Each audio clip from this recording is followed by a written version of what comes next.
Halo Bedikers, Indonesia merupakan rumah bagi ratusan suku bangsa.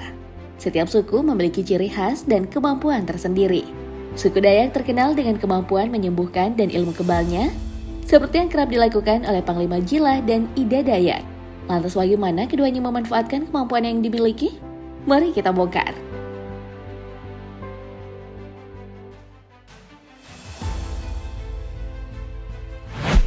Setiap daerah memiliki sistem pertahanan untuk melindungi wilayahnya. Kalau di suku Dayak, orang-orang mengenal pasukan merah Tariu Borneo Bangkule Rajang atau TBBR. Pasukan merah merupakan pasukan elit dari suku Dayak yang banyak berperan dalam mempertahankan adat istiadat serta hak-hak masyarakat Dayak.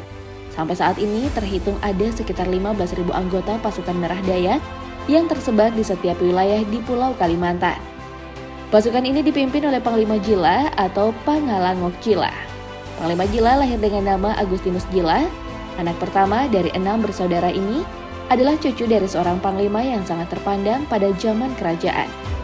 Ayahnya berasal dari Nemacan, sementara sang ibu datang dari keturunan Nebandung, Nematas. Garis keturunan inilah yang membuatnya dipercaya untuk menjadi sosok pemimpin pasukan merah.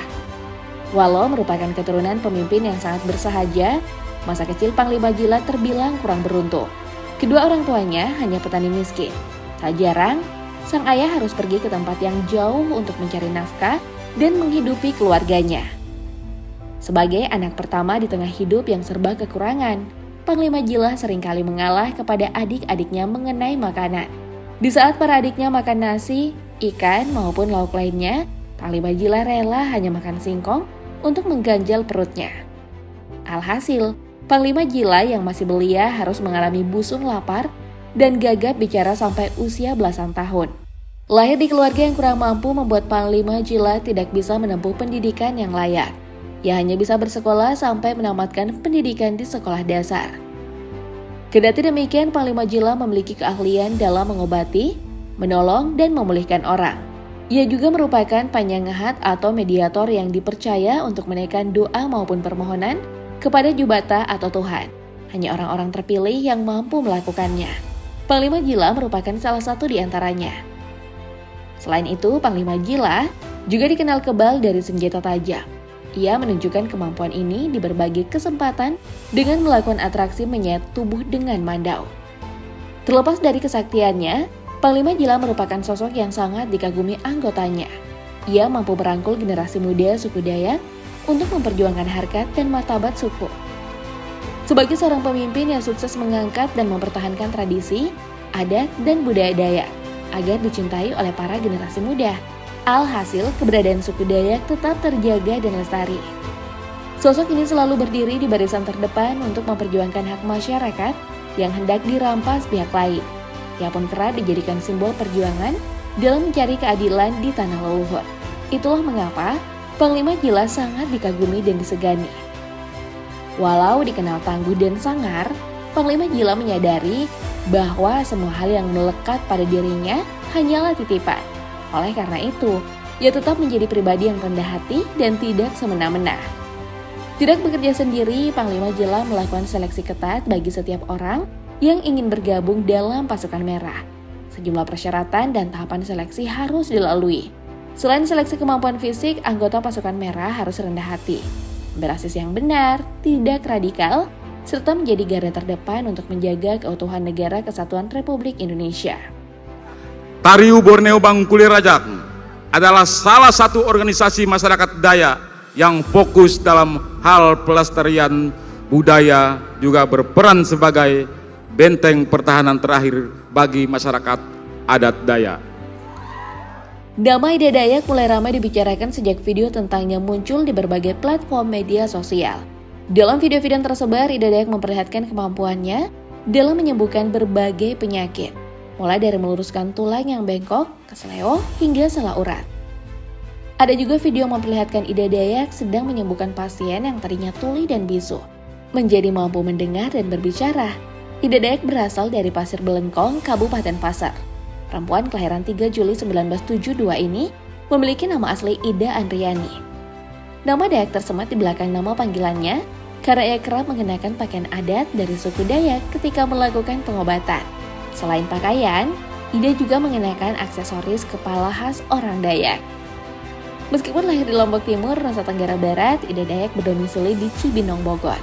Kendati demikian, perempuan beragama Islam ini tercatat sebagai warga Pasir, Kalimantan Timur. Masifnya penyebaran informasi di dunia maya membuat Ida Dayak cepat terkenal. Pengobatan alternatifnya menjadi ramai didatangi pasien yang ingin berobat. Kalau Panglima Jilah melakukan aksinya bersama pasukan merah, Ida Dayak melakukan aksinya seorang diri. Ida Dayak mengakui kalau saat melakukan penyembuhan, ia selalu melibatkan Tuhan.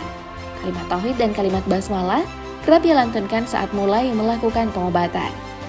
Dengan mengucapkan dua kalimat ini, Ida Dayak menunjukkan kalau kesembuhan hanya berasal dari Sang Kuasa.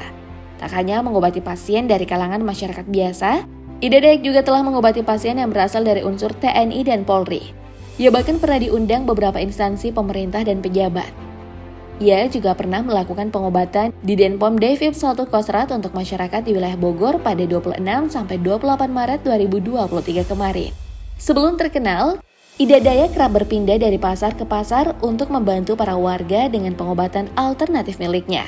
Setiap kali mengobati pasien, Ida Dayak tak pernah memungut biaya. Tak hanya di Kalimantan, Ida Dayak bahkan pernah melakukan praktik pengobatan sampai ke beberapa pulau besar lainnya, seperti Sumatera, Sulawesi, dan Papua. Dalam proses pengobatan, Ida Dayak diketahui melakukan ritual dengan menari, lalu mengurut pasien dengan menggunakan minyak berwarna merah. Minyak ini diberi nama minyak bintang.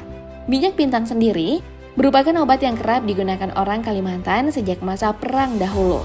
Minyak ini disebut-sebut cukup ajaib, karena saat itu dikenal ampuh dalam mengobati luka akibat perang. Selain mengobati luka, minyak bintang juga dikenal secara turun-temurun mampu mengobati sendi yang terkilir, tulang remuk, sampai patah tulang. Secara historis, minyak bintang adalah salah satu produk dari ilmu Banggis yang berkembang di masyarakat Dayak Benoat dan Dayak Tunjung di Kabupaten Kutai Barat, Kalimantan Timur. Pada masanya, orang-orang mempelajari ilmu mengenai minyak bintang untuk bisa bertahan dan menyerang musuh.